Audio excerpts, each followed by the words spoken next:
Everyone, welcome back to English Gurukuls. आज का जो वीडियो है इसमें हम पढ़ने वाले हैं सेंटेंसेस जो कि हम यूज़ करते हैं तब जब हमसे कोई फोर्सफुली काम करवाया जाता है, मजबूरी में काम करवाया जाता है। तो इस वीडियो में हम सीखने वाले हैं मजबूरी वाले इंग्लिश। मतलब जब आपका काम करने का मन तो ना हो लेकिन फिर भी आपको फोर्सफुली करना पड़े, तो आप कहते हैं ना मुझे ये करना पड़ा या फिर मुझे करना पड़ता है। जब रेगुलरली करना हो तो आप कहते हो मुझे ये काम करना पड़ता है। आपकी मर्जी नहीं है उसमें, स्टिल आपको करना पड़ता है। जैसे कुछ बच्चों को स्कूल जाना अच्छा नहीं लगता है, फिर भी वो कहते हैं मुझे स्कूल जाना पड़ता है।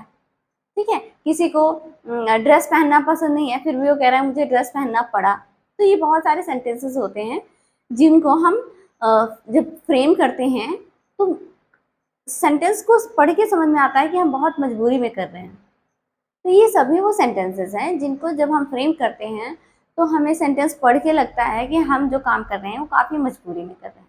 तो जब आप काम कोई मजबूरी में करते हो, फोर्सफुली करते हो, या फिर उस काम की आपको नेसेसिटी होती है, ज़रूरत होती है तब करते हो, तो ऐसे सेंटेंसेस को फ्रेम करने के लिए हम ये वर्ड यूज़ करते हैं have to, has to and had.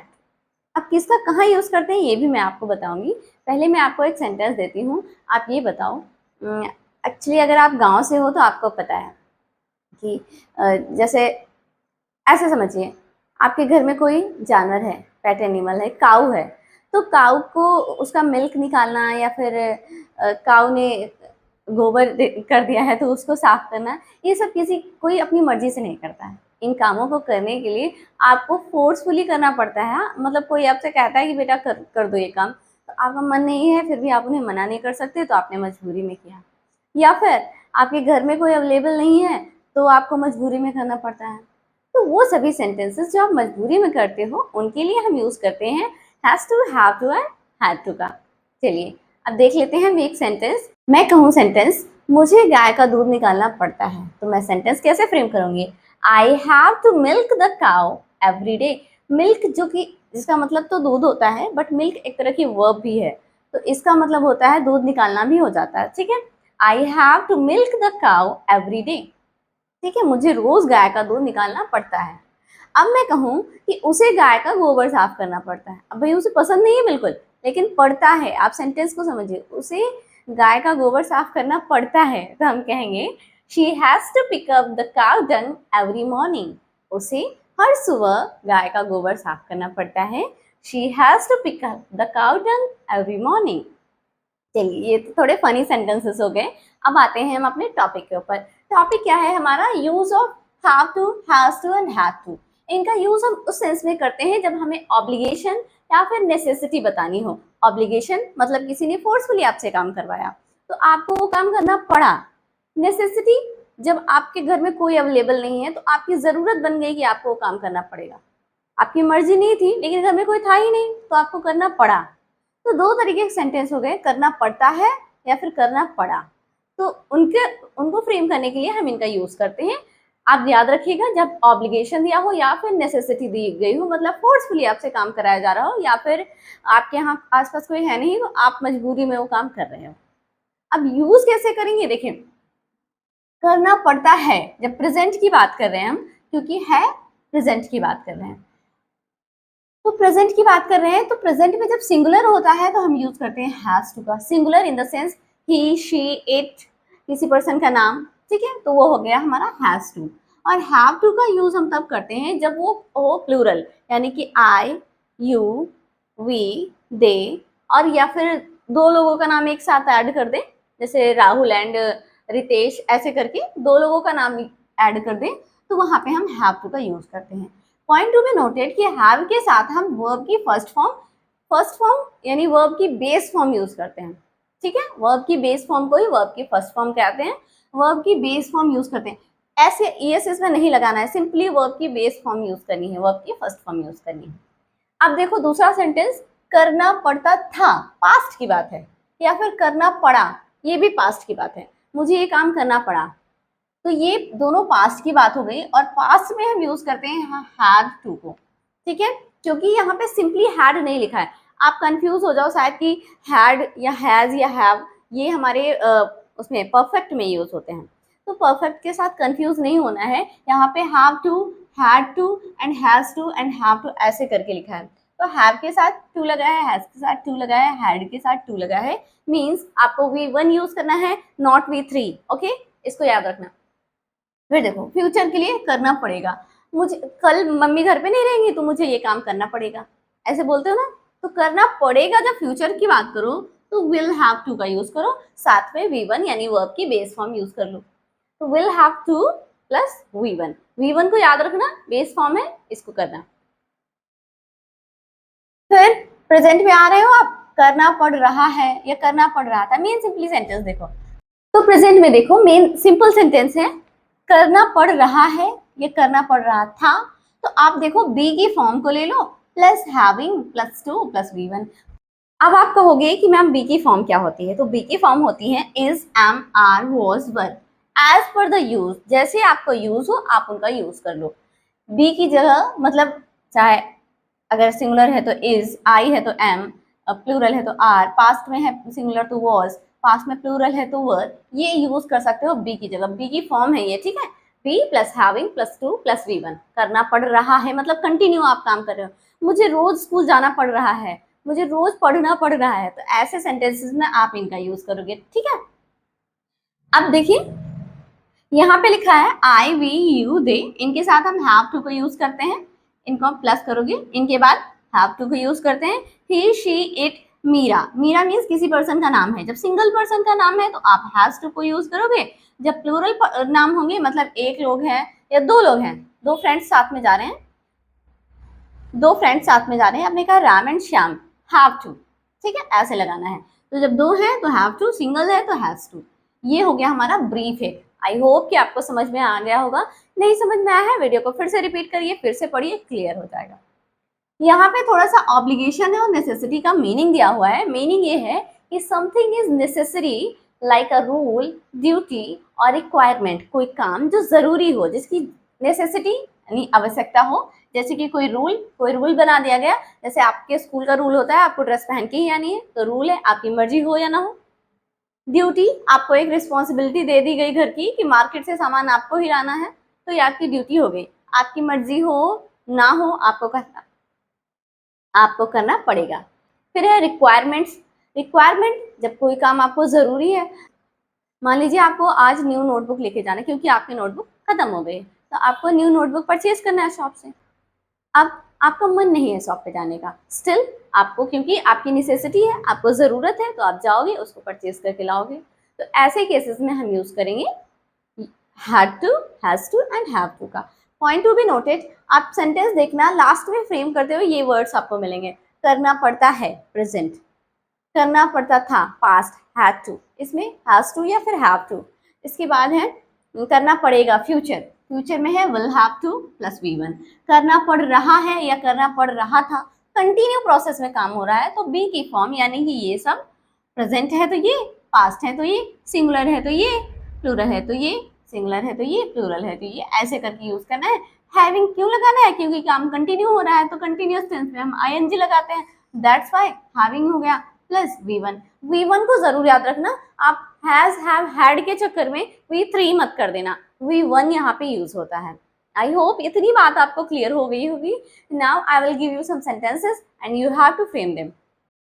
Okay, तो अब यहाँ पे कुछ हमारे सेंटेंसेस लिखे हुए हैं जो कि एग्जाम्पल सेंटेंस हैं। आपको मैं इनको पढ़ के बताऊंगी कि कैसे और किस सिनेरियो में इनका यूज किया। देखिए फर्स्ट है, I had to study late last night, कल मुझे देर रात तक पढ़ना पड़ा, ठीक है, कल मुझे देर रात तक पढ़ना पड़ा, तो कल की बात कर रहे हैं इसलिए हमने यूज किया हैड टू, ठीक है। देखो लिखा भी है लास्ट, लेट छोड़ दो, लास्ट नाइट मतलब कल रात, इससे पता चला एक सेंटेंस पास्ट का है।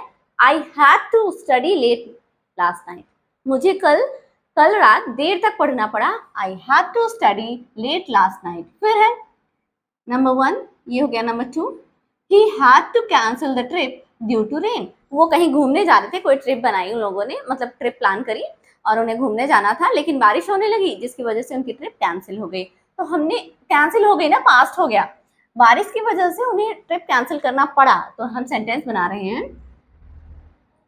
ही had to cancel the trip due to rain.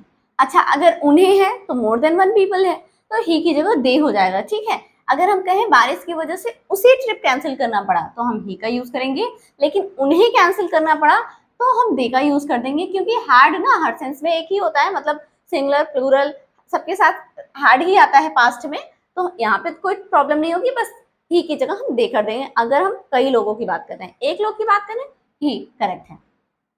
फिर थर्ड नंबर है I have to go to the hospital.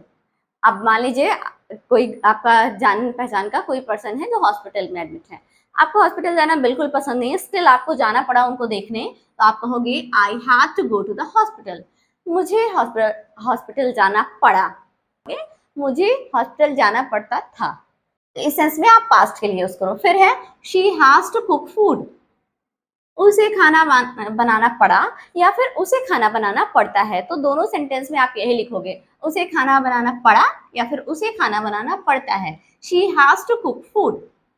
Alright, अब इसी को हम पास्ट में कर दें कि उसे खाना बनाना पड़ा था या फिर उसे खाना बनाना पड़ता था, तो हम लिख देंगे she had to cook food.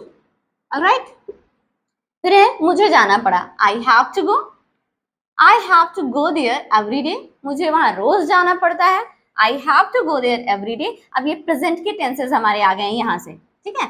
I have to गो, मुझे जाना पड़ता है, या फिर मुझे जाना पड़ रहा तो नहीं कहोगे। आई हैव टू गो, मुझे जाना पड़ता है। I have to go there every day, मुझे वहां रोज जाना पड़ता है। तो आई हैव टू गो, यहाँ ये हो गया, यहाँ हैव टू देखिए, आई है इसलिए हैव लगा है, शी है इसलिए हैज लगा था। I had to see a doctor, मुझे डॉक्टर से मिलना पड़ा। अगर आप डॉक्टर से मिलने जाते हो तो आप सी द डॉक्टर बोल सकते हो, मुझे डॉक्टर से मिलना पड़ा, I had to see a doctor, मुझे एक डॉक्टर से मिलना पड़ा। फिर है he had to go to Delhi every other week, उसे हर दूसरे वीक दिल्ली जाना पड़ता था। पास्ट की बात कर रहे हैं, दैट्स व्हाई हम यूज कर रहे हैं had to go। he had to go to Delhi every other week, उसे हर दूसरे हफ्ते दिल्ली जाना पड़ता था, पास्ट की बात हो रही है, that's why we use had to। फिर है I will have to punish her, मुझे उसे पनिश करना पड़ेगा, मुझे उसे मारना पड़ेगा, डांटना पड़ेगा, पनिशमेंट देनी पड़ेगी। इन दैट सेंस, क्योंकि वो देनी पड़ेगी, फ्यूचर की बात हो रही है, आप यूज करोगे I will have to punish her, मुझे उसे पनिशमेंट देनी पड़ेगी। तो आई होप ये सेंटेंसेस आपको क्लियर हो गए होंगे। एक और सेंटेंस है हमारा, there were nobody at home, उनके घर में कोई नहीं था, so they were having to cook rice for dinner, इसलिए उन्हें डिनर में जो है राइस बनाना पड़ रहा था। मान लीजिए आपको रोटी बनानी नहीं आती है, सब्जी बनानी नहीं आती, तो आप दाल चावल से काम चला रहे हो, आपके घर में कोई नहीं है, तो आप कहोगे, मैंने ये कहा सेंटेंस है, जैसे कोई पर्सन है, 2-3 बच्चे हैं, एक ही घर में रह रहे हैं, मम्मा पापा नहीं है, किसी रीजन से कहीं गए हुए हैं, तो हम सेंटेंस बना रहे हैं कि उनके घर में कोई नहीं था, इसलिए उन्हें खाने में चावल बनाना पड़ रहा था, क्योंकि उन्हें रोटी बनानी तो आती नहीं। तो हमने सेंटेंस फ्रेम किया, there were nobody at home, उनके घर में कोई नहीं था, so they were having to cook rice for dinner, इसलिए उन्हें डिनर में राइस बनाना पड़ रहा था। कंटिन्यू चल रहा है, that's why we use having, और पास्ट की बात है, that's why we use were. Alright, I hope ये सारी बातें आपको क्लियर हो गई होंगी। Now let's move to the next topic. Okay guys, अब यहाँ पे कुछ निगेटिव और कुछ इंटरोगेटिव सेंटेंस हैं, इनको मैं बना के आपको ये बता दूं, थोड़ा सा डिफरेंस है वो देख लो आप। जैसे कि फर्स्ट सेंटेंस है, she does not have to cook, उसे खाना नहीं बनाना पड़ रहा है। अभी तक हम सिंपल असर्टिव सेंटेंस पढ़ रहे थे, पॉजिटिव सेंटेंसेस पढ़ रहे थे, अब हम थोड़ा निगेटिव देख लेते हैं। निगेटिव में देखो, प्रेजेंट एक सेंटेंस लिखा मैंने, शी हैज टू कुक, उसे खाना बनाना पड़ता है, ठीक है। फिर हमने लिखा शी हैड टू कुक, उसे खाना बनाना पड़ता था। ये 2 सेंटेंस हैं। अब इन्हीं को अगर निगेटिव में हम करने को बोलें तो आप कहोगे शी, कैसे निगेटिव सेंटेंस बनाओगे, आप देखो।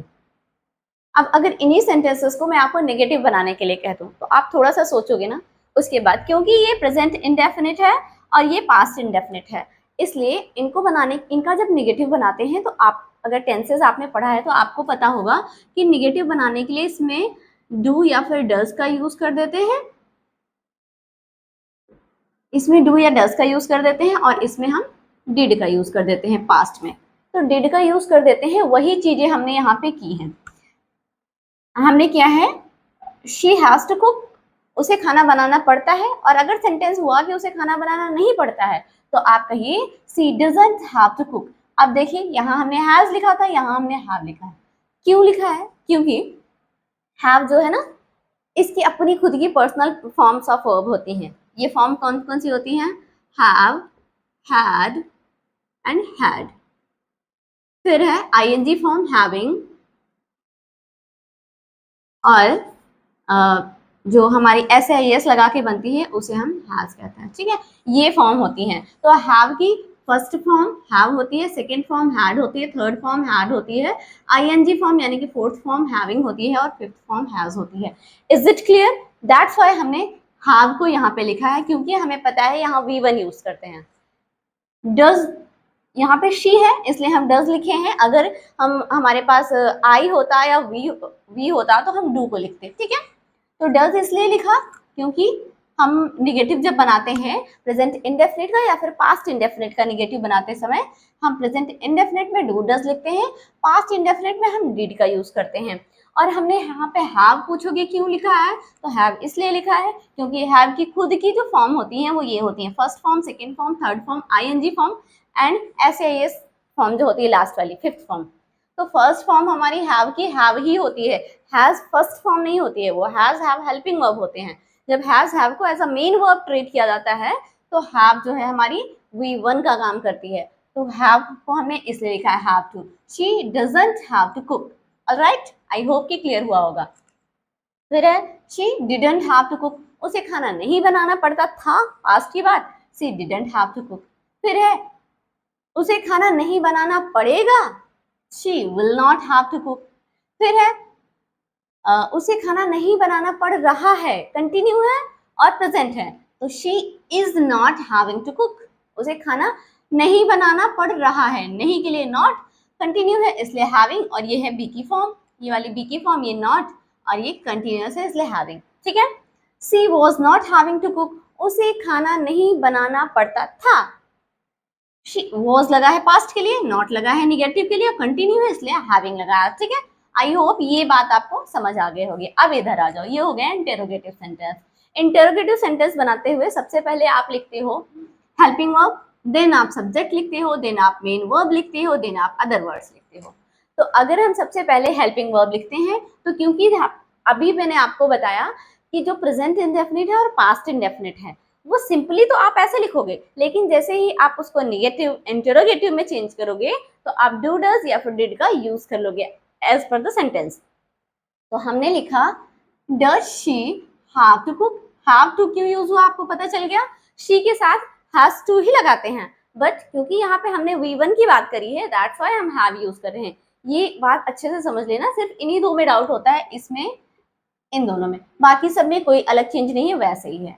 Did she have to cook, did क्योंकि पास्ट इंडेफिनिट है, did she have to cook, past indefinite का इंटरोगेटिव है, इस वजह से हम डिड लगा रहे हैं और हैव लगा रहे हैं। बाकी देखो will she have to cook, क्या उसे खाना बनाना पड़ेगा, क्या उसे खाना बनाना पड़ रहा है तो is she having to cook, क्या उसे खाना बनाना पड़ रहा था तो was she having to cook. These all are the sentences. आप इसको फिर से अगर चाहो तो रिपीट करके पढ़िए, मेरे हिसाब से आपको समझ में आ गया होगा, लेकिन अगर डाउट होता है वीडियो को आप रिपीट करिए, फिर से पढ़िए, क्लियर हो जाएगा।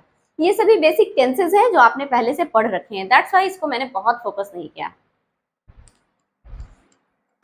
ऑलराइट, अब जो हमारा लास्ट टॉपिक है वो है यूज टू। यूज टू इसका मतलब क्या होता है, इसका मतलब होता है something happened regularly in the past, कोई चीज जो पास्ट में रेगुलर होती थी but no longer happen now, अब नहीं होती। पास्ट की कोई हैबिट, कोई आदत जो पहले तो आप करते थे बट अब आप नहीं करते हो, तो उस चीज को बताने के लिए आप यूज करोगे यूज्ड टू का।